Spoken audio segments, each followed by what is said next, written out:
দুপুরবেলার পরে চলে গেছিলাম একটু ক্যানিংয়ে। তো ক্যানিংয়ে গেছিলাম তার কারণ আমার দাদুর ওষুধ শেষ হয়ে গেছিলো, তো ওষুধটা তাল দিতে পাওয়া যাচ্ছিলো না কোথাও, তো সেই জন্য ক্যানিংয়ে গেছিলাম। আর ক্যানিংয়ে এসেছিলাম বলে একটু ব্রিজের ওপর থেকে আমি ভাবলাম যাই, কাছাকাছি এসেছি যতক্ষণ ব্রিজের ওপর থেকে ঘুরে আসি। তো ব্রিজের ওপরে ঘুরতে এসেছিলাম আর কত সুন্দর দৃশ্য দেখো তোমরা, দুদিকে নদী, মাঝখানে ব্রিজ। আর ব্রিজ থেকে নদীটা কিন্তু অনেক দূরে, অনেক জল কমে গেছে, শুকিয়ে অনেক চর পড়ে গেছে, অনেক বাড়ি হয়ে গেছে। এদিক থেকে নদী আস্তে আস্তে লুপ্ত হয়ে যাবে যত দিন যাবে। আর ওখানে দেখো ট্রেন লাইন তৈরি হচ্ছে ওই সাইডে নদীর মাঝখান দিয়ে। এই নদী, তারপরে জঙ্গল, পাহাড়, আমার কিন্তু এইগুলো বেশ ভালোই লাগে ছোটো থেকেই। আর জল দেখে ছোটোবেলায় আগে অনেক ভয় পেতাম, বাট এখন অতটা ভয় লাগে না আর। তারপরে আমি বাড়িতে আসার পরে দেখি এরা মাছ ধরতে শুরু করে দিয়েছে, মাছ ধরে অলরেডি হাফ মাছ বিক্রি করে দিয়েছে। আর এই দেখো ওই পুকুরের মাঝখানে কিন্তু ওই যে মশারিটা টানানো দেখছো, এইখানে কিন্তু সব মাছ রাখা আছে, আর কিছু মাছ পুকুরের মধ্যেও আছে, সব মাছ ধরেনি।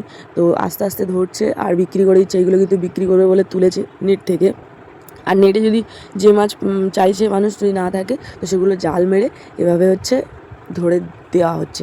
বাড়ি থেকে তো আমার মাথাটা খুব গরম হয়ে গেছে যে আমি বাড়ি থেকে চলে গেছি, তারপরেই সবাই মাছ ধরতে শুরু করে দিয়েছে। আমার ভিডিওটা আর করা হলো না ভালো করে, কারণ আমি ভিডিওটা একটু করতে চেয়েছিলাম ভালো করে, বাট সেইভাবে করা হয়নি। তো দেখো এখানে কিন্তু আবার জাল মেরে নেটে যে মাছগুলো ছিল না, যেগুলো চাইছিল সবাই, সেইগুলো আবার জাল মেরে তুলেছে। তো ওদিকে কিন্তু একটা বড় মাছ পড়েছে, তো এই মাছটা একজন নেবে।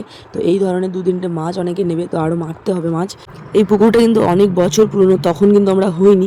আর আমরা হওয়া থেকে এই পুকুরটা এখনও একবারও ছেঁচা হয়নি। এই মানে অনেক দিন পরেই পুকুরটা ছেঁচলো, তার কারণ আমাদের পুকুরের ভিতর থেকে কলম উঠবে, রাস্তার পাশে একটু জায়গা আছে, সেই জায়গা থেকে পুকুরের ভিতর পর্যন্ত কলম উঠে পাকা ঘর হবে আর দোকান হবে ওখানে। তো এতদিন কিন্তু আমাদের মাটির বাড়ি ছিল, তোমাদের সাথে শেয়ার করেছিলাম ঘরটা কেমন, ঘরের ভিতরটা কেমন। তো এখন কিন্তু আমাদের পাকা বাড়ি হবে, নতুন বাড়ি হবে, সেটা একটা আনন্দ, এক্সাইটমেন্ট। আর পুকুর ছেঁচা হচ্ছে, এটাও একটা আনন্দ, এক্সাইটমেন্ট। পুকুরে এক কোণাটা ভেঙে গেছিলো, সেটা একটু ভালো করে পাইলিং টাইলিং করে আর তারপরে আবার মাছ ছাড়া হবে।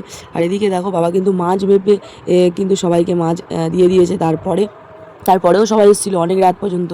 তারপরে পরের দিন সকালেও এসেছিলো।